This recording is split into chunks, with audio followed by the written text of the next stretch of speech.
నమస్తే రమ్మగారు. నమస్తే జయ. రమ్మగారు, మీరు రకరకాల కథలు చెప్తారు. నీతి కథలని, ఆధ్యాత్మిక కథలని, అట్లా రకరకాలుగా. అయితే బుద్ధి చెప్పటం, గడసరి అత్త, అలాగే గడసరి కోటలు, ఇలాంటివి కూడా చెప్పుకుంటాం కదా. కొంచెం స్ట్రాంగ్గా ఉండేవి, చిన్నపిల్లలకి సంబంధించినవి. వీటిలో గుణపాఠం చెప్పేవి కూడా ఉంటాయి. అట్లా గుణపాఠాలు చెప్పే కథలు ఏమైనా ఉన్నాయా? గుణపాఠం కథ ఉంది కానీ చిన్నపిల్లలది కాదు ఇది. పెద్దవాళ్ళదే. ప్యూర్లీ పెద్దవాళ్ళు అనుకుంటాను. ప్యూర్ పెద్దవాళ్ళదే. గుణపాఠాలు పిల్లల కథలు అనగానే మనం పంచతంత్రాల్లోకి వెళ్ళిపోతాం. అవును అవును. ఇది పెద్దవాళ్ళ కథగానే తీసుకోవాలి, బాగుంటుంది. డిఫరెంట్గా, ఎక్కువ క్యారెక్టర్లు లేవు. Okay, super. క్యారెక్టర్లు తక్కువ. పూర్వం అంట మధురానగరంలో, మధురానగరం అంటే ఎక్కడిది? మన మధురై.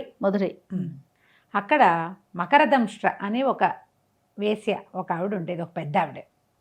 ఆవిడకి రూపిణిక అని భలే అందగత్తైన కూతురు ఉండేది. ఈ మకరదంష్ట్ర ఎంతమందినో ఆడవాళ్ళని తన దగ్గర ఉంచుకుని బాగా సంపాదించింది. ఎంత మోసాలు చేసేదో జనాల్ని. ఒక పిల్లని చూపించి, అందగత్తెని చూపించి మామూలు పిల్లల్ని వాళ్ళ దగ్గరికి పంపించడం, అట్లాంటివి చేసేది. మోసగత్తె. కానీ దానికి ఆ మకరదంష్ట్రకి అందమైన రూపిణిక కూతురు ఉండటం వల్ల ప్రజలు దాన్ని క్షమించేస్తూ ఉండేవారు ఎప్పటికప్పుడు. ఆవిడ దగ్గర మంచి మంచి నాట్యగత్తెలు వాళ్ళు ఉండేవాళ్ళు. ఒక ఏమన్నాళ్ళంటే వేశ్యమాతగా ఉండేదన్నమాట. అయితే ఏమైందట, రూపిణిక చాలా సౌందర్యవతి, చక్కగా నాట్యాలు అవి చేసేది. రోజు వాళ్ళకి ఉదయం దేవాలయంలో నాట్యం వెళ్ళి హారతి ఇచ్చి రావాలి స్వామివారికి. అది వాళ్ళ పద్ధతి అనమాట. ఈ భోగాగంలంతా ఆ రోజుల్లో అట్లకి వెళ్ళేవి. దేవదాసి వృత్తి అంతా కూడా దేవాలయాలకు వెళ్తాం, స్వామివారిని సేవించడం ఉండేది. తర్వాత ఇతరత్ర వాళ్ళ వేరే వ్యవహారాలున్నా మళ్ళీ ఉదయకాలంలో స్వామివారి దగ్గర సేవా సమర్పణకి వెళ్ళిపోయేవాడు.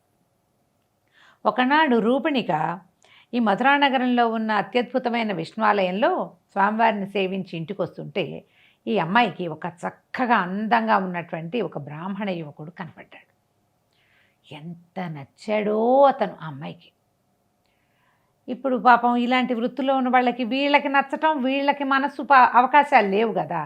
ఆ కుర్రాడి మీదే మనసు ఉండిపోయింది అమ్మాయికి. ఏం చేసింది, ఒక దాసిని పిలిచి, ఈ విష్ణువాలయం వీధిలో ఫలానా ఇంటి వాకిట్లో ఒక ఆయన ఉన్నాడు, ఇట ఉన్నాడు, ఇంత మనిషి, ఇంత ఆజాన్ బాహు, ఆయన పిలుచుకురా, నేను రమ్మన్నానని అని చెప్పేసరికి ఈ దాసి, మీ అమ్మకి చెప్పనా, మా అమ్మ చెప్పొద్దు, నువ్వు వెళ్ళిపోమని పంపించేసి. ఈ దాసి వెళ్ళి ఆయన్ని కేకేసింది. ఆ బ్రాహ్మణ ఆయన, ఫలానా మకరదంష్ట్ర ఉంది కదండి, బ్రహ్మరాక్షసి, ఆవిడకు ఒక అందమైన కూతురుంది రూపిణిక, మరి మిమ్మల్ని రమ్మన్నదండి, ఈ సాయంకాలం ఆవిడ దగ్గరికి దయచేయండి మీరు అనేసరికి అతను తెల్లబోయి, అమ్మ వీళ్ళందరూ వాళ్ళకి డబ్బు ఇవ్వాలి, నేను పేదవాడిని, నా దగ్గర డబ్బులేం లేవు, నేనే రకంగా రూపిణికి దగ్గరకు వస్తాను, నాకు అంత సత్తా లేదు, నా వల్ల కాదు అనేసరికల్లా ఈ దాసి ఏంది, అయ్యో మీరు ఎక్కడ వాళ్ళండి, ఆ అమ్మాయి మనసు అందుకుంది మీ మీద, మీరేమీ డబ్బులు ఇవ్వక్కర్లా, మిమ్మల్ని చక్కగా సేవించుకుంటుంది, రండి అంది. సరే, ఇతను కూడా బాగా ఆలోచించుకుని వనిత తనంతట తను వలచి వస్తే వెళ్ళాలి, అందుకని సాయంకాలం అయ్యేసరికి వాళ్ళ ఇంటికి వెళ్ళిపోయాడు. వెళ్ళేసరికి ఆ రూపిణిక ఇతను ఎంతో సంతోషంగా ఎదుర్కొని చక్కగా కాళ్ళు గడిగించి మంచిగా చక్కటి ఫలాలు సమర్పించి వీణాది వాయించి సంగీతం పాడి నాట్యం చేసి అతన్ని మనసు రంజింపచేసి తనతోటే ఉంచుకుంది. రోజు సాయంత్రం అయ్యేసరికి ఆయన వచ్చేవాడు, తెల్లవారుజామునో అర్ధరాత్రి ఇంటికి వెళ్ళిపోయేవాడు. ఓ 3 రోజులు 4 రోజులు చూశాక మకరదంష్ట్రకి అర్థమైంది, వీడెవడో, వాడి దగ్గర పావలా 10 పైసలు లేవు, రోజు సాయంత్రం అయ్యేసరికి తయారైపోతున్నాడు, ఈ కూతురు వాడితోటే ఉంటుంది. గట్టిగా కేకలేసింది, ఈయన ఎవరిని అయ్యవారిని పిలుస్తున్నావు, ఆయన దగ్గర ఏమో డబ్బులు ఉన్నట్లేవు, పేదవాడుగా ఉన్నాడు అనేసరికల్లా రూపిణికి ఏం చేసింది, మర్నాడు ఆయనకి మంచి పట్టుబట్టలు కట్టబెట్టింది. పట్టుబట్టలు కట్టుకున్న వాడిని పేదవాడు అనుకోవడానికి వీల్లేదు. నిన్న మొన్న మాస్టి గుడ్డలు కట్టు తిరిగాడు, ఇవాళ మంచి బట్టలు కట్టుకుంటున్నాడు, ఆ పంచలు మన ఇంట్లోవేనని కనిపెట్టేసింది మకరదంష్ట్ర. కూతురుని తెగ తిట్టిపోసింది. ఇట్ట చేయొద్దని చెప్పినా సరే అమ్మాయి వినలా. ధనం ఎట్టా వస్తుందే నీకు అంది తల్లి. కూతురంది, నాకెందుకు ధనం, కోట్ల కొద్దీ సంపాదించి పెట్టావు, నేను హాయిగా ఈయనతో పాటే ఉంటా, బ్రాహ్మడు మంచివాడు, నాకు ఈయనతోటే బాగుంది, నాకు మనసు అతని మీద, నాకు డబ్బక్కర్లే, నేను వేరే వాళ్ళు ఎవరిని నా ఇంట్లోకి రానివ్వను, నేను ఎవరితోటి ఉండను, ఇతనితోటే ఉంటా, ఇతనే కావాలి నాకు. తల్లి ఎంత చెప్పినా కూతురు వినేది కాదు. ఆయన అతను లోపలికి వస్తుంటే ఈవిడ మెటికలు విరుస్తూ ఈ మకరదంశ తిట్టిపోసేది. యాయవారం బ్రాహ్మలంతా మా ఇంట్లోకే వస్తున్నారు, వీళ్ళకి పని లేదు పాట లేదు, తిట్టిపోసేది. తిట్టినా సరే అతను వినిపించుకునేవాడు కాదు. ఆ రూపిణిక వాకిటోనే నుంచుని వాళ్ళ అమ్మను గదివి అతని లోపల తీసుకెళ్ళిపోయేది. ఈ మకరదంశకి ఎలాగైనా ఈ కుర్రాడి నుంచి తప్పించుకోవాలని ఉండేది. అతను పెద్ద వయసు ఉన్నవాడు కాదు, అతని పేరు లోహజంఘుడు. ఆ పేరుకు తగ్గట్టే ఉన్నాడు. ఇనపకాళ్ళ పెద్దమ్మని తిట్టేది ముసలిది. తిట్టినా సరే అతను పట్టించుకునేవాడు కాదు. కొన్ని రోజులు గడిచేసరికి అలా ఒకనాడు ఏమైంది, ఏకాదశి వచ్చింది. కొన్ని నెలలు ఒక ఏకాదశి, ప్రత్యేకమైన ఏకాదశి, దేవాలయంలో ఏదో విశేషమైన సేవ ఉందని, ఒక 3 రోజులో 4 రోజుల్లో బ్రహ్మచర్యం పాటించాలని, ఆ 4 రోజులు సేవాకాలానికి రమ్మని గుడి నుంచి ఉత్తర్వులు వచ్చినాయి వీళ్ళకి. సరే ఈ అమ్మాయి చెప్పింది రూపణిక లోహజంగుడికి, ఇట్లా దేవాలయంలో సేవాకాలం ఉంది, ఈ 3 రోజులు మీరు రాబోకండి, ఫలానా 4వ రోజు సాయంకాలం రండి అని చెప్పింది. 2-3 రోజులు అతను రాల. ఈ రూపణిక రోజు పొద్దున సాయంత్రం గుళ్ళోకి వెళ్ళేది. శుక్రవారం నాటి సాయంకాలం రమ్మన్నది. ఇతను ఏం చేశాడు, ఎక్కడికో వెళ్తూ ఇటే వచ్చేసాడు. ఈ అమ్మాయి దేవాలయం నుంచి రాలేదు. ఇంకా రూపణిక లేకుండా వాళ్ళ ఇంటికి వెళ్ళటం లోహజంగుడికి ఇదే మొదలు. ఈ మకరదంశ కాచు కూర్చుంది. ఎప్పుడు ఇతను ఒంటరిగా దొరుకుతాడు, కూతురుంటే కుదరదు. అందుకని కాచు కూర్చుని ఏం చేసింది, ఆ రోడ్డు మీదకి తిరుగుతున్నాడు 3 రోజుల నుంచి ఒక ఆయన. ఈయనకేమిటంటే ఒక రాజకుమారుడు. ఆయనకి ఆస్తి స్వాస్తి రాజ్యం గీజ్యం పోయినాయి, కానీ కొంచెం మంచి సాయుధాలైన భటులు వాళ్ళు మాత్రం ఉన్నారు, పెద్ద ఆస్తులు లేవు. ఆయన్ని ఆకట్టుకుంది ఇది 2-3 రోజులుగా. మా అమ్మాయి ఉంది చాలా అందగత్తే, మా ఇంటికి వద్దురు కానీ అని చెప్పి. ఎప్పుడైతే ఈ లోహజంగుడు ఇంట్లోకి రాగానే ఠక్కిన బయటికి వెళ్ళి ఆ వీధిలో ఎక్కడో బలగంతో కూర్చుని రాజకుమారిని కేకేసి, అయ్యా మా అమ్మాయిని మీకు అప్పచెప్తానన్నాను, ఒక పిశాచి మాకు దాపురిచ్చాడు, బ్రాహ్మడు మా ఇంట్లోకి వచ్చాడు, మీరేమో రండి అతన్ని కొంచెం ఉతికి అరేశారంటే మా అమ్మాయిని మీకు అప్పచెప్తానన్నది. ఆయన కొంచెం రాజ్యం గీజ్యం పోయి చేతులు తీట పట్టుకుని ఉన్నాడు. ఒక 15 మందో 20 మందో సాయుధ భటులు ఉన్నారు అతని దగ్గర. ఏముంది, పదండ్రా వాడెవరి సంగతో చూడండి అన్నాడు. రాజకుమారుడితో సహా భటులంతా లోపలికి వెళ్ళి లోపల మేడ మీద ఉయ్యాల బల్ల మీద కూర్చుని కాళ్ళు చాపుకుని ఉయ్యాలు ఊగుతున్న లోహజంగుడిని పట్టేసుకున్నారు. చీత కొట్టి బయటికి విసిరేశారు. ఏదో మంచి మాటలు అయితే ఆడతాడు కానీ బ్రాహ్మడు తల్లాటకి ఏం దిగుతాడు, పాపం ఆ కాలం అలాంటిది కాదు. వాళ్ళు కొట్టి ఏం చేశారు, ఒక బురద గుంటలో అతన్ని విసిరేశారు. ఆ మకరదంశ, మళ్ళీ నా కూతురు వైపు చూసావంటే నీ అంతు తేలుస్తాను అని చెప్పి చెడామడ అరిచి కేకలు పెట్టింది. ఇక వీడికి తెలిసిపోయింది, ఈ కుర్రాడికి, లోహజంగుడికి ఈ మకరదంశే వీళ్ళతో కొట్టించింది, వాళ్ళదేం లేదు, కొట్టమంటే కొట్టారు అంతే. అసలు కథ ఎవరు ఇక్కడ నడిపింది, మకరదంశ. ఆ బురద గుంటలో పడి చీకటి పడిపోయింది. ఎట్లాగొట్లా గుంటలోంచి లేచి మళ్ళీ వెనక్కి వెళ్తే లాభం లేదని, ఎందుకంటే ఈ భటులతో కూడి ఉన్న రాకుమారుడు వీళ్ళింట్లోనే ఉన్నాడు. అతను అట్లా నడుచుకుంటూ వెళ్ళిపోయాడు. బాగా చీకటెక్కేశారు కదా, దేవాలయంలో ప్రసాద వినిమయాలు అన్నీ అయిపోయాక, తను మొత్తం సేవాకాలం పూర్తి సమర్పణ అయ్యాక రూపణికి ఇంటికి నడిచి వచ్చింది. వచ్చేయమనుకుంది, ఇది దాసి దాన్ని కేకేసి వెళ్ళి ఆయన పిలుచుకురా, 3 రోజులైంది మొహం చూసి అని చెప్పింది. వాళ్ళ ఇంటికి వెళ్తే ఇక్కడికే వచ్చారమ్మా అని చెప్పారు. ఇక్కడ లేడు. ఈ పిల్ల ఏడినా అని పైకి కిందకి చూసింది. పక్కింటి వాళ్ళని ఎవరిని అడిగితే సాయంకాలం వచ్చాడమ్మా మేము చూసామన్నారు. ఎవరో చల్లగా అందించారు, అతన్ని చిత కొట్టించింది మీ అమ్మ అని. ఇంట్లో వాళ్ళు చెప్పరు, ఇంట్లో ఉన్న దాసదాసీ జనం వాళ్ళ అమ్మకి భయపడి చెప్పలా, కానీ చుట్టుపక్కల ఇళ్ళ వాళ్ళు ఎందుకు ఊరుకుంటారు. ఆ కంచి తల్లి కూతురు చెడామడా పొట్టాడుకున్నారు. ఏమైనా సరే అతన్ని తప్పిస్తే ఇంకొకళ్ళ మొహం నేను చూడను. మళ్ళీ నన్ను ఒప్పించాలంటే దేవుడు దిగి రావాల్సిందే. ఇంకొక మగవాడి దగ్గరికి వెళ్ళాలంటే దేవుడు రావాలి, ఆయన కోసమైతే వెళ్తా. మానవ మాత్రుల కోసం నేను పొరపాటును కూడా ఎవరితోటి నేను వెళ్ళనని ఇక కంటికి మంటికి ఏకధారగా ఏడుస్తూ కూర్చునేది. నా లోహజంగుడో అని ఏడ్చేది. ఈ రాకుమారుడు 4 రోజులు 5 రోజులు వీళ్ళింట్లో ఉన్నాడు, కానీ ఈ పిల్ల పొద్దుస్తమానం ఏడుస్తుంది.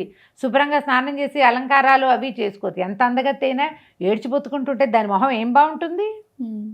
3 రోజులు చూశాక చిచ్చి ఇది బాగోలేదు, ఇది ఏడుపు కొట్టుగా ఉందని ఆయనకు అసలు ఎచ్చకపోయాడు. తల్లి పిల్ల మిగిలిపోయారు ఇంట్లో. ఆ అమ్మాయి రోజు టైం ప్రకారం ఏడుస్తూ ఉండేది. గుళ్ళోకి వెళ్ళినప్పుడు వెళ్ళొచ్చేది, గుళ్ళోకి మళ్ళీ వచ్చి ఏడ్చేది. ఇది ఉండిపోయింది. ఇక్కడి నుంచి నడిచి వెళ్ళిపోయిన లోహజంగుడు ఎక్కడికి వెళ్ళాడు, అట్లా నడుస్తూ అడవిలోకి చేరిపోయాడు. ఆ పూట గడిచింది. ఎక్కడో పడుకున్నాడు. మర్నాడు లేచి వెనక్కి వెళ్తే ఏముంది, ఈ బురద వంటితోటి బయటికి వెళ్ళి అడవి లోపల ఏదో సెలయేరు ఉంటే ఒళ్ళంతా శుభ్రంగా కడుక్కున్నాడు. ఆనాడు విపరీతమైన ఎండ కాస్తోంది. వానొచ్చే ముందొచ్చే ఎండ అనమాట అది. ఉక్కపోస్తోంది, ఎండ కాస్తోంది. ఏదైనా చెట్టు కింద కూర్చుందామని వెళ్తున్నాడు. వెళ్తుంటే ఏమైంది, ఒక్క చెట్టు కూడా లేదు. కానీ అతనికి ఏం కనపడింది, ఒక పెద్ద ఏనుగు కళేబరం. అది ఏమైందంటే నక్కలు లోపల అంత మాంసం అంతా తినేసి అదొట్టి డొల్ల ఎండిపోయి ఉంది. పైన శరీరం ఏనుగులా కనపడుతోంది, ఇంకా పూర్తిగా చప్పబడిపోవాలి. దానికి ఇది ఉంటుంది కదా, బోన్సర్కి ఇదంతా ఉంటుంది కదా, బోన్స్, దాని స్కెలిటన్ అంతా ఉంది, చర్మం కప్పి ఉంది, లోపల మాంసం లేదు, ఎండి డొల్లలాగా ఉంది. ఇతను ఎక్కడా నీడలేక ఏం చేశాడు, ఆ ఏనుగు కొంత భాగం ఓపెన్ అయి ఉంటుందిగా, ఫ్రంట్ బ్యాక్ ఓపెన్ అయిపోయి లోపలికి వెళ్ళి అందులో కూర్చున్నాడు. ఎండ లేకుండా ఉంటుందని. కాసేపటికి నిద్ర పట్టేసింది. దెబ్బలు తినున్నాడు. తర్వాత బురదగుట్టలో పడ్డాడు. స్నానం చేశాక కాస్త చెరువులోనే ఇందులోనే మునిగేసరికల్లా ఒళ్ళు ఎట్లా అయిపోతుంది, సొక్కిపోదు, నిద్రపోయాడు. ఇక మధ్యాహ్నం కాస్త 3 గంటలు 4 గంటలు అయ్యేసరికల్లా ఈ ప్రచండమైన ఎండ తగ్గి చల్లని గాలేసి బ్రహ్మాండంగా వాన వచ్చింది. ఈ వాన పడేసరికల్లా ఏమైంది, ఏనుగు భాగాలు ఇట్లా తెరుచుకుపోయి ఉన్నవి, చర్మం ఇది కదా, తడి తగిలేసరికల్లా అది ఇట్లా ముడుచుకుపోయి ఇట్లా బెలూన్ లాగా అయిపోయింది. అయ్యి ఈ నీళ్ళ ప్రవాహం మీద పడి తేలుకుంటూ వెళ్ళిపోయింది. అది తేలి అది నదీ ప్రవాహంలోకి, నదిలోకి చేరిపోయి, ఆ ఏరు కాస్త సెలయేరులోకి, తర్వాత నదిలోకి, ఆ తర్వాత సముద్రంలోకి చేరిపోయి సముద్ర తీరం దాకా ఇంచుమించుగా అది కొట్టుకుపోయి అటువైపు వెళ్తోంది. ఇంతలో ఏమైంది, వాన తగ్గిపోయింది కానీ అది ఆ నీళ్ళల్లో పడి కొట్టుకుంటూ పోతోంది. ఒక పెద్ద గద్ద ఒకటి పైనుంచి చూసి ఏనుగు చిన్న కళేబరం కొట్టుకొస్తోంది, మాంసం ఉంటుందని భావించి ఈ ఏనుగు డొల్లని లేవ తీసుకుని తీసుకుపోయి అది తీసుకెళ్ళి పూర్తిగా సముద్ర పొడ్డు మీద పెట్టి ముక్కుతో కొట్టేసరికల్లా అది పర్రం చిరిగిపోయింది. చిరిగిపోతే లోపలేముంది, మాంసం లేదు, మనిషి ఉన్నాడు. ఎప్పుడైతే మనిషిని చూసారో అది చిరిగి ఇట్లా వెలుగు కనబడేసరికల్లా అని ఉలిక్కిపడ్డాడు. ఇతను అనగానే ఆ పక్షి బెదిరిపోయింది. అమ్మో ఎవడో ఉన్నాడు మనిషి అని వదిలిపెట్టి వెళ్ళిపోయింది.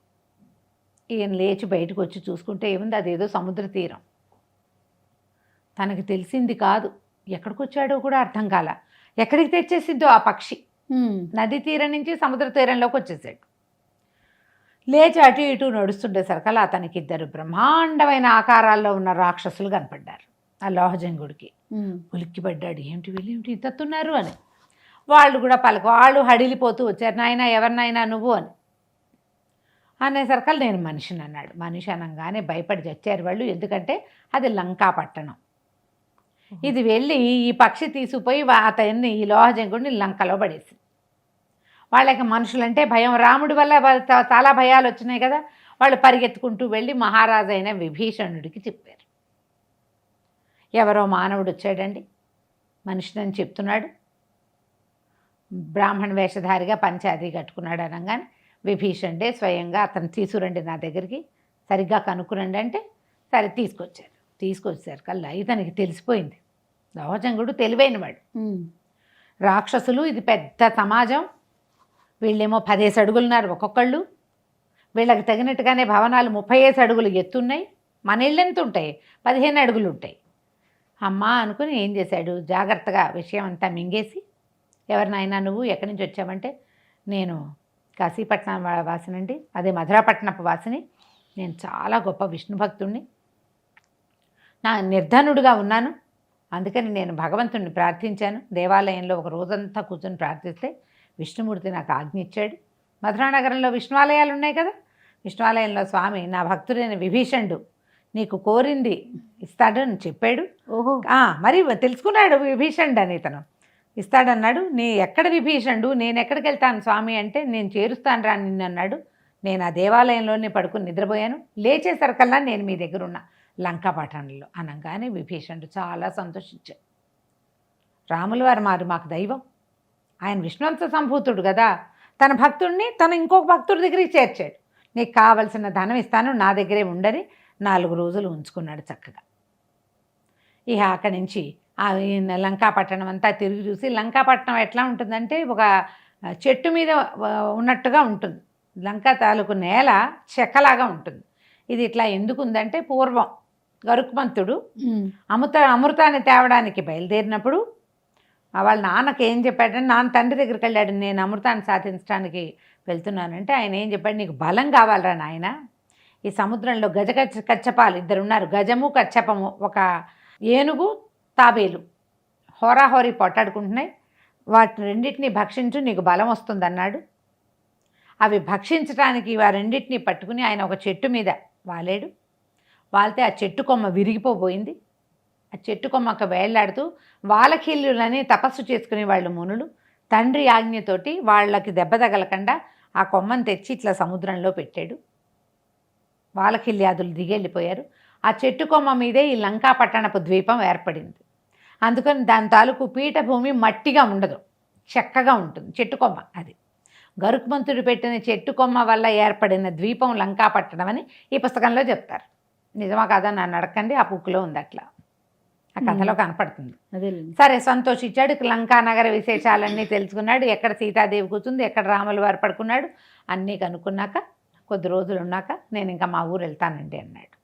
ఈ విభీషణుల వారు ఏం చేశాడంటే, ఇప్పుడు మధురా నగరంలో విష్ణువాలయం ఉంది కదా, స్వామివారికి ఏదైనా ఆభరణాలు ఇస్తానని శంఖము చక్రము చేయించాడు బంగారంతో. ఈ శంఖ చక్రాలు 2 స్వామివారికి సమర్పించు నా తరఫున అని చెప్పి ఇతనికి బోల్డని మణులు మాణిక్యాలు అన్నీ ఇచ్చి, సంపద ఇచ్చి, రాక్షసులతో ఇచ్చి పంపిస్తే వాళ్ళేమో నరమాంస భక్షకులు కదా, మరి ఇతను ఏం చేస్తారోనని ఏం చేశాడు, అక్కడ స్వర్ణగిరి అని ఒక కొండ, పర్వత పాదంలో బోలెడన్ని పక్షులు ఉంటాయి. గరుడ జాతికి చెందినటువంటి ఒక పిల్ల పక్షిని పట్టించి దానికి చిన్నగా ట్రైనింగ్ ఇచ్చి ఆ పక్షి మీద ఎక్కించి ఈ లోహజంగుడిని పంపించాడు. బాగుంది. పక్షి ఎక్కి లోహజంగుడు మధురా పట్టణానికి వచ్చాడు. వచ్చిన తర్వాత లోహజంగుడు ఏం చేశాడో, తనని ఇట్లా రోడ్డు మీద పడేసిన రూపణిక వాళ్ళ అమ్మ మకరదంశకి ఎలా బుద్ధి చెప్పాడో మనం వచ్చే భాగంలో చూద్దాం. తప్పకుండా రమ్మగారు. నమస్తే. నమస్తే. And for more videos, Please subscribe to iDream. Please subscribe to iDream. Please subscribe iDream. And please subscribe to iDream. For more videos, subscribe to iDream. please like, share and subscribe to the channel. Congratulations, iDream. Subscribe to iDream. Subscribe to iDream. So subscribe to iDream Media. iDream ki iDream team andarki huge congratulations. Please subscribe iDream Media. Please subscribe to iDream. Subscribe iDream. Please subscribe to iDream. iDream అంటే నా కళల channel subscribe చేసుకున్నారు, నోరు తిరుగుతలేదు, మీరైతే గంట గుర్తు కొట్టండి. For more such videos, please subscribe to iDream. Subscribe to iDream. Please subscribe to iDream. Please subscribe iDream Media. Please do subscribe to iDream. Please subscribe to iDream Media. For best entertainment and information, please subscribe iDream. And don't forget to subscribe to iDream.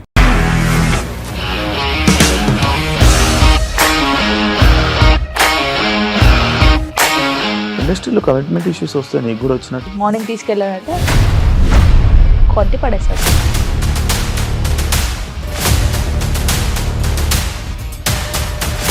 ఒక్కళ్ళు కూడా చూడలేదు ఈ cinema అని చెప్పడానికి కూడా చాలా ధైర్యం కావాలి. అది నిజం కదా, దాంట్లో ధైర్యం ఏంటి? ఇది నెక్స్ట్ డే ప్లేట్ మార్చేస్తే తప్పు కదా. As of now we are comfortable this అని నేను అనుకుంటున్నాను. రష్మిక గారిది మీది ఒకే ఊరు అంటే కదా. నీకు కోపం వచ్చిందంటే బాగా తిట్టేత్తరా? తిట్టేద్దామండి. నిజంగా గేమ్ ని ఎలా చేంజ్ చేయగలిగారు? APSFC వాళ్ళకి 6 నెలల్లో నేను 6 లక్షలు కట్టా. బిజినెస్ చేయాలనుకుంటే it is as difficult as riding a tiger.